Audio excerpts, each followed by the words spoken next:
আলাইকুম। আশা করি আপনারা সবাই ভালো আছেন। প্রায় দুপুরের কাছাকাছি হয়ে গেছে, নামাজের সময় হয়েছে। এ দেন কচুর ক্ষেত, আমরা একটু কচুর ক্ষেতে হাঁটতে এসেছি, বহু দূরে থেকে বেড়াইতে এলাম।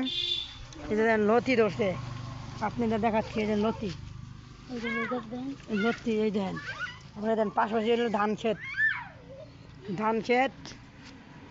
আশা করি আপনারা সবাই ভালো থাকলে ভিডিওটা লাইক কমেন্ট শেয়ার করবেন। ভালোই যদি না লাগে ভিডিও লাইক কমেন্ট কিছু করা দরকার নাই। এই দেন কচু ক্ষেত, পাশাপাশি কচু ক্ষেত, কলা গাছ, মানে এভরিথিং যা আছে সব আছে।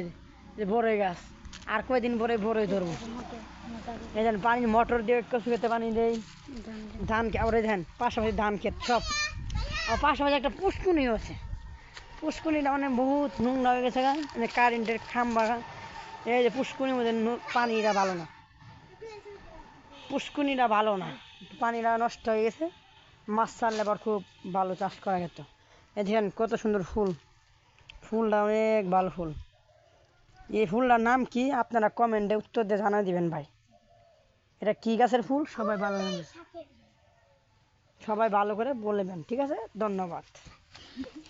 আশা করি এই দেখেন ধান ক্ষেত, চতুর্দিক দিয়ে ধান পাকছে, এক মোড়ে পাকে না, এক মোড়া কাঁচা। ধানের ঘুষারি দেখছেন, এই ধানের দেখাই, ভিডিওর মাধ্যমে দেখাইলাম। গ্রামের মজাই আলাদা, শহরের মজাই আলাদা। সবাই ভালো থাকবেন। খুদা হাফেজ।